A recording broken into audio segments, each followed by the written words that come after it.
Detroit. Winter and Christmas knocking on the door. But let's talk about Jared Goff and should the Lions pay him at this point. And at the end of the day, I know the excitement flowing about Hendon Hooker starting to practice, but I think they're about a year or two out from being able to compete for the job. Okay, I think they already had it in mind that they was gonna pay Goff. I think it'll be on a 2 or 3 year deal. I think it'll be a 2-1 with an option to get out after the second year or something like that. I mean, quarterbacks are in demand. I mean, Blake Bortles, he read up. I mean, somebody else got paid too after they did absolutely nothing. A few quarterbacks like that who did a little bit of something and got paid.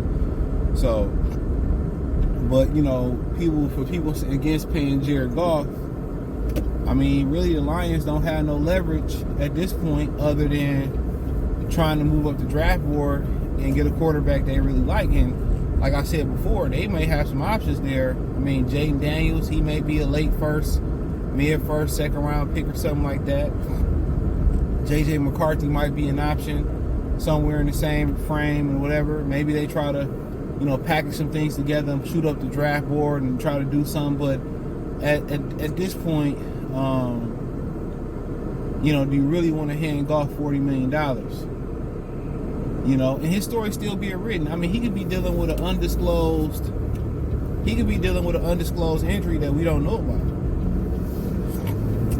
You know, and every team gonna go through some bumps. You know, Philadelphia, they going through some bumps and stuff.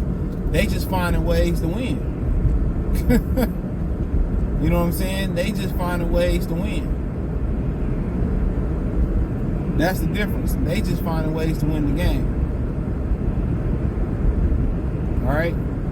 So the Lions, they were finding ways to win, but you know, the thing with Goff, everything got to be perfect. When it comes to improvising, he can't improvise. But you just got to make sure everything stays intact. And Jonah Jackson, low-key looking like one of the MVPs of the team, because when he ain't in there, in that left guard position, they get blew up by mediocre to average pass rushers. You know, it seemed like the backups can run block or the back's just that good, but this is why I said they need to continue to assist Jared Goff. When I talked about going out there and getting the Mike Evans and getting these type of guys, that's because he needs as much help as possible. That's to separate from Goff being a good quarterback to a great quarterback. That's where the separation lies. He can't improvise. He can't get by. You know what I'm saying? He needs everything around him to be perfect. That's the difference. You know, and that's the difference. So, but I think at this point you got no other choice but to pay him. You know, because you going with Hendon Hooker, that's a hell of a roll of a dice. Rolling with Hendon Hooker and Teddy Bridgewater. Hooker ain't took a snap in his league. I mean, he ain't even took a practice rep yet. And even when he do start practicing, he ain't gonna get a whole bunch of reps. That's a problem, you know, because Jared Goff is the one. He gonna get all the reps, and you know, the little bit of reps that's left probably gonna go to Teddy Bridgewater and a little bit to Hendon Hooker. So you pretty much, you know, you attached to Jared Goff. They did start to put a contingency plan in place with Hendon Hooker, but the problem with that is Brad Holmes kicked up a be home special. Another injury player, broken up player he drafted. And like I said, if he wasn't broken up and injured, it sounded like he might have been a first round pick. I think his age played into it and the injury. If it wasn't for the injury, he probably would have got picked higher than when he got picked. Truth be told. Even with the injury, if he was 21, 22, 20, he would have won the first round. He would have won the first round. But that wasn't the case. And that's how we ended up with him. So, well, yeah, you at a point where you got to pay Jared Goff. The league says he got the leverage. They had to pay Dak. It's so hard to find good quarterback play. It's very hard to find good quarterback play. So, you know, I don't think none of us can dispute that. None of us can. It's very hard to find really, really good quarterback play. So, I mean, what, you know, people saying, oh, they shouldn't pay Goff. You know, tagging them is probably expensive as hell. And if you tag them, then you're telling me you're going to have a plan in place after next season. Now, they got something semi in place with Hendon Hooker. They do got that semi in place.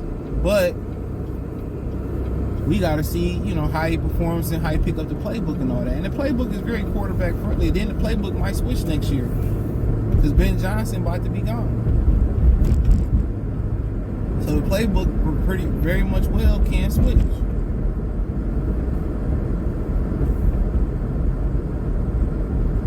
So that's something else to kind of look at as well too. So I don't know what their contingency plan is in place for Ben Johnson. You know, do they got some guys in mind or whatever the situation may be? That's going to be interesting. That's going to be very, very interesting. But yeah, man, I think you pay him and keep it moving. The price of quarterback is the price of quarterback. And we know, you know, can deny that. Can't deny that. You know? But it's just what the league read for the day.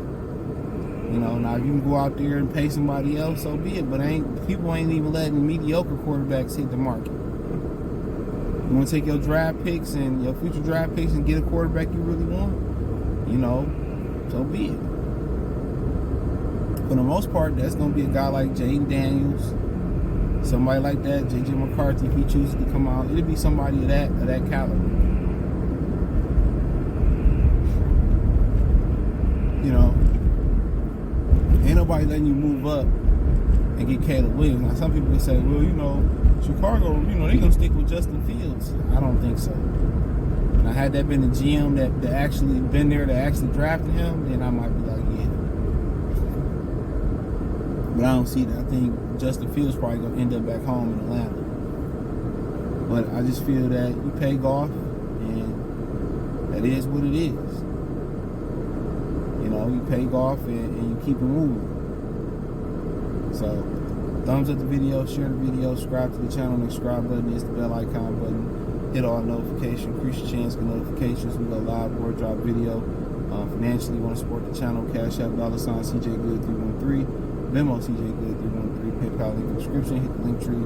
Find me on Twitter, Instagram, Spotify, Anchor, Cash App, Venmo, PayPal, Apple Podcasts, Google, Spotify, and Anchor. Appreciate the love, support. Peace.